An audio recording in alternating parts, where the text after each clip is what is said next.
Hi everyone, my name is Nicole Lamar and this is my Truman Elementary School case study. I know that Truman is a K-8 school and there are 700 students. 15% of the students are free and reduced lunches and 5% of the students speak another primary language. The reading scores are lower than math scores on state testing over the last 3 years. The parents are starting to respond negatively on the reading instruction given to the students.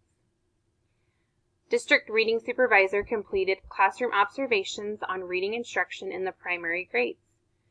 There was a grant opportunity by the State of Education that schools and districts could receive money for a research-based reading program.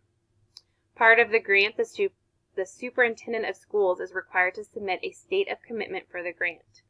The funds will cover a program for 2 years. What do I need to know? What reading curriculum are they currently using, and is it research-based?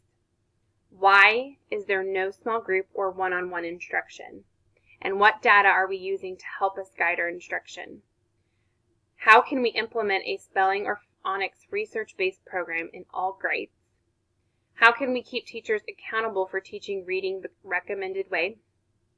And are there any attendance problems, or is the school a high mobility rate? What is the problem? The problem for Truman Elementary School is that the reading scores are low and there is no individualized instruction.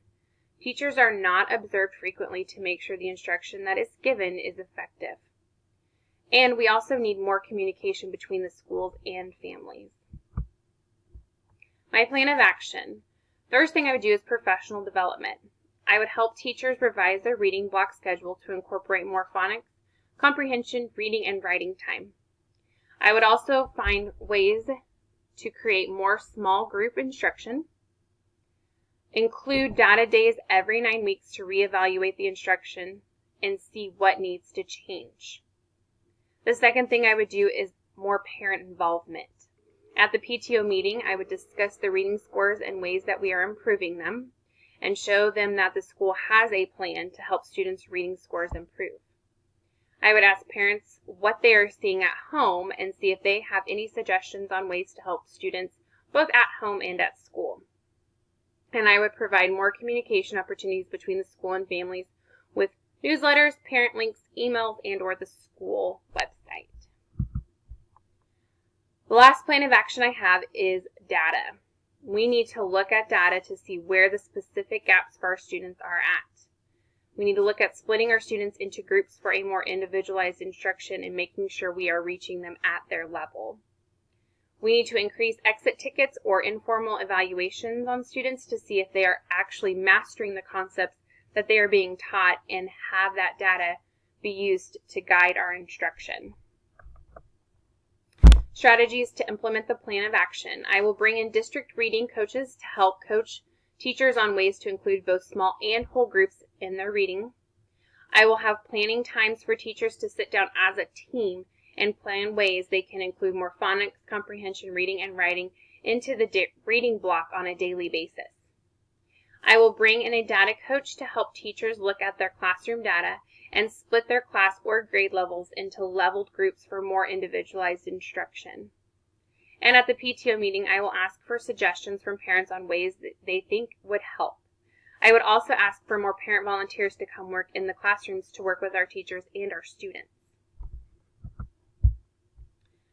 Ways I would resolve the issues based on promoting the success of all standards is more individualized instruction, having phonics instruction even the older grades, making sure that our older students are getting those phonics skills that they may have not mastered in a lower grade.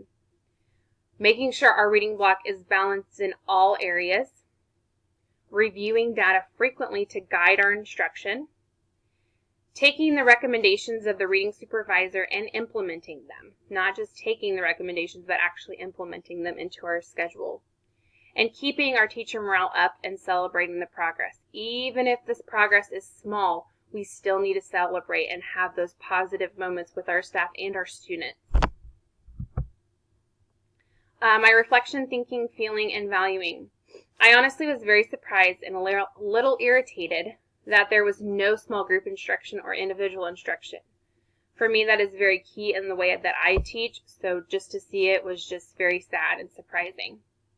I feel like there needs to be more progress monitoring weekly to help guide the instruction of both the small groups and the whole groups. I think that daily phonics instruction is a great way for students to become better readers and writers. And I value the way that my school is run and how data-driven but students-focused we are. We are very data-driven. We look at data quite often, but we always keep our students at the forefront and are focused on what is best for them. Some unresolved or open issues is, should there be benchmark tests given 3 times a year to see the progress of students? How can we promote growth from one grade to the next? How does each grade level standard grow on the previous grade level standards? So if there is a standard as far as, let's just say, cause and effect in reading, what was the standard in like the grade before it, to see if maybe that student is missing that key part of that standard, and that may help them actually grasp the standard at their current grade level. Could having buddy reading classrooms help promote a more positive reading environment? Could having a kindergartner and a 5th grader or a kindergartner and an 8th grader read together in order for them to, one, promote bonding as a family in our school, but also make a more positive reading environment for all students? And how can we keep teachers on board with the idea of more individualized or small group instruction? Some examples from data in the case explaining how I acted as an agent for continuous improvement by engaging families, keeping the parents involved and informed through the school website and monthly newsletters, keeping the staff motivated to continue the change so it can better our students and our school, and making more family nights at the school to promote reading, math, and even the fine arts to show how we integrate reading into all areas of the school. Making sure those fine arts are art, library, PE, music, all of them are showing integration of the reading. How did I use the data presented to respond and communicate to the larger community their concerns? Again, communication. Monthly newsletters home to families explaining what is happening at Truman in all areas of the school, but focusing on the reading since that is the primary concern of parents. Once in 9 weeks at the PTO meeting, show how our students are progressing in their reading. Show the growth. Show them each grade level and how they are improving. Show the public through various sources, fun nights, reading night, math night, or showcase nights where students can show projects that they've done that are integrating reading into different areas of the school. How are we integrating reading into PE? Showing parents and families, even stakeholders, how we are doing that, and have the kids just have a showcase, showing and being proud of what they're doing. And how did I use my knowledge of policies, laws, and regulations that govern the school to influence and bring about positive change in teaching and learning that impacts all student groups? Just positively motivating the staff and students to embrace the change in the curriculum and structure of the reading block. It is very important that we motivate both the staff and the students to embrace that change for it to work. We have to have the students just as involved as the staff. Working with staff on ways to help improve reading and be part of the collaboration. I think all members of the staff need to be in the collaboration part. We are all parts and we all fit together, and we all need to be on the same playing field so that we know what is going on and how our parts will help our students succeed.